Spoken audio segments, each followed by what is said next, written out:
ಎಲ್ಲರಿಗೂ ನಮಸ್ಕಾರ. ಪ್ರಸ್ತುತ ಜಗತ್ತಿನಲ್ಲಿ ಬಹುದೊಡ್ಡ ಸಮಸ್ಯೆಯಾಗಿ ಕಾಡುತ್ತಿರುವ ನಿರುದ್ಯೋಗದ ಬಗ್ಗೆ ಹೇಳಲು ನಾವಿಂದು ಹೊರಟಿದ್ದೇವೆ. ನಿರುದ್ಯೋಗ ಎನ್ನುವುದು ಹೋರಾಟವಲ್ಲ, ಅದು ನಮ್ಮ ಹೊಣೆ. ಯುವಶಕ್ತಿ ಬಲವಾದರೆ ಭವಿಷ್ಯ ಬೆಳಗುತ್ತದೆ ಎಂದು ಹೇಳುತ್ತಾ, ರಮೇಶ್ ಮತ್ತು ಸುಶೀಲಾ ದಂಪತಿಗೆ 2 ಮಕ್ಕಳು. ಅದರಲ್ಲಿ ಒಬ್ಬಳು ದೀಪಿಕಾ. ಅವಳು ತನ್ನ ವಿದ್ಯಾಭ್ಯಾಸವನ್ನು ಮುಗಿಸಿ ಮುಂದೆ ತನ್ನ ಜೀವನ ಹಾಗೂ ಕುಟುಂಬಕ್ಕಾಗಿ ಒಂದು ಉದ್ಯೋಗವನ್ನು ಹುಡುಕಲು ಹೋಗುತ್ತಾಳೆ. ಆದರೆ ಈ ಸ್ಪರ್ಧಾತ್ಮಕ ಯುಗದಲ್ಲಿ ಒಂದು ಉದ್ಯೋಗವನ್ನು ಗಿಟ್ಟಿಸಿಕೊಳ್ಳುವುದು ಕಷ್ಟವಾಗುತ್ತದೆ. ಈ ಘಟನೆ ಅವಳಿಗೆ ಬಲು ಬೇಸರವನ್ನು ಉಂಟು ಮಾಡುತ್ತದೆ. ಹಾಗಾಗಿ ಮುಂದೆ ಒಂದು ದಿನ ಅವಳು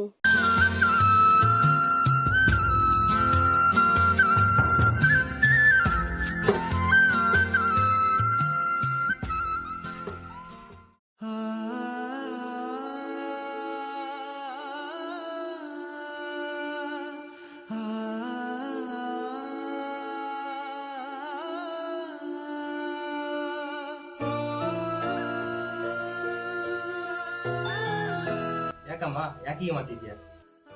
ನನಗೆ ಗ್ರಾಜುಯೇಟ್ ಆಗಿದೆ, ಆದರೆ ಜಾಬ್ ಇಲ್ಲ. ಮನೇಲಿ ತುಂಬಾ ಕಷ್ಟ ಇದೆ. ತಂಗಿಗೆ ಮದುವೆ ಮಾಡಬೇಕು.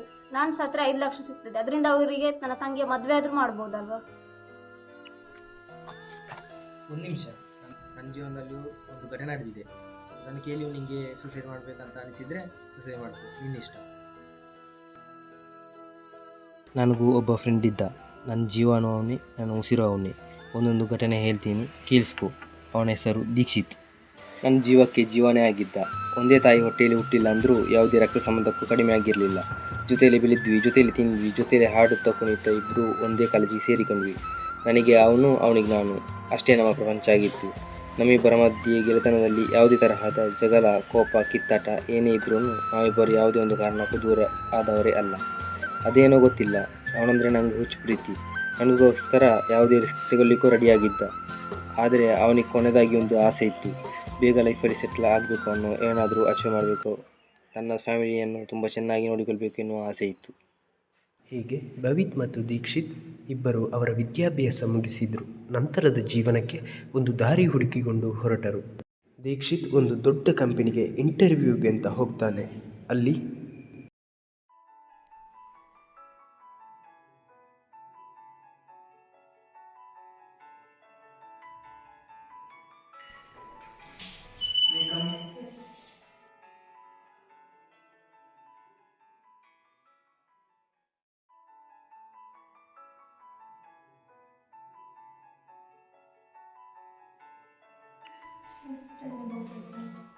My name is Dikshit. I am from Surya.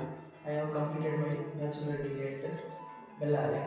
I have good communication skill and computer knowledge. I am fresher. ಒಳ್ಳೆ ಸ್ಕೋರ್ ಮಾಡಿದ್ದೆ, ಸ್ಕಿಲ್ ಎಲ್ಲ ಉಂಟು.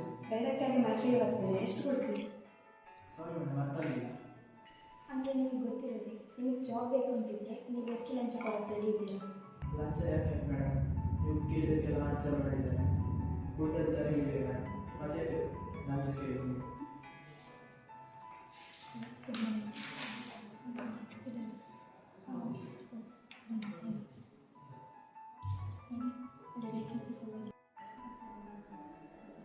ಸಾರಿ ದೀಕ್ಷಿತ್, ವೇಕೆನ್ಸಿ ಫುಲ್ ಆಗಿದೆ. ನೀವು ಹೋಗ್ಬೋದು, ಬೆಟರ್ ಲಕ್ ದಿಸ್ ಟೈಮ್. ನಮಗೆ ತುಂಬ ಕಷ್ಟ ಉಂಟು, ಹೀಗೆ ಇರಬೇಡ ಪ್ಲೀಸ್. ಸೆಕ್ಯೂರಿಟಿ ಕೂಡಲ್ಲ ಕರ್ಕೊಂಡು ಹೊರಗಡೆ ಹಾಕಿ. ಸೆಕ್ಯೂರಿಟಿ ಬೇಕು ಅಂದಿಲ್ಲ, ನಾನೇ ಮಾಡಿ ಹೋಗ್ತೇನೆ. Thank you.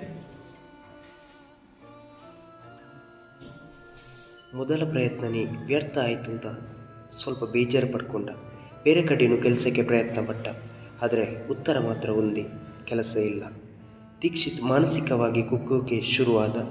ಜೀವನದಲ್ಲಿ ಬೇರೆ ದಾರಿನೇ ಇಲ್ಲ ಅಂತ ಅವನೇ ಡಿಸೈಡ್ ಮಾಡಿಕೊಂಡ.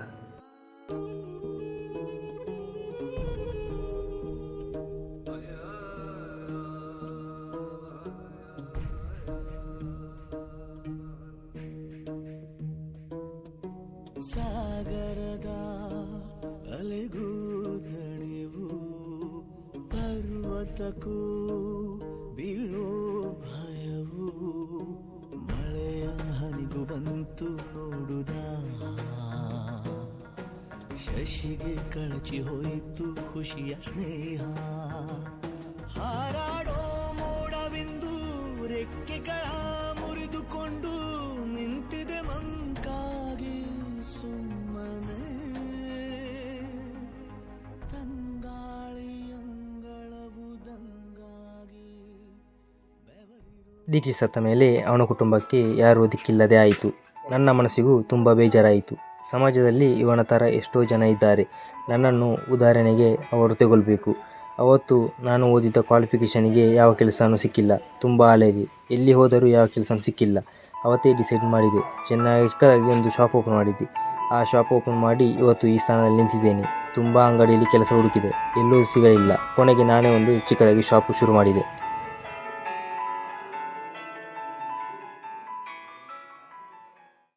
ನಿಮ್ಮ ಒಂದು ಈ ಘಟನೆಯಿಂದ ನಾನು ನನ್ನ ಜೀವನದಲ್ಲಿ ಏನಾದರೂ ಸಾಧಿಸಬೇಕು ಅಂತ ಅನ್ಕೊಂಡಿದ್ದೇನೆ. Thank you so much.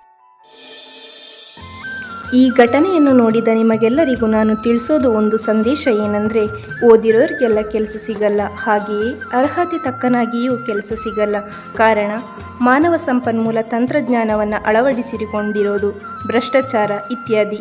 ಹಾಗಂತ ಹೇಳಿ ನಮಗೆ ಕೆಲಸ ಸಿಕ್ಕಿಲ್ಲ ಅಂತ ನಮ್ಮನ್ನು ನಾವು ಕಳ್ಕೊಳ್ಬಾರ್ದು, ಹೇಡಿಯಾಗಬಾರದು.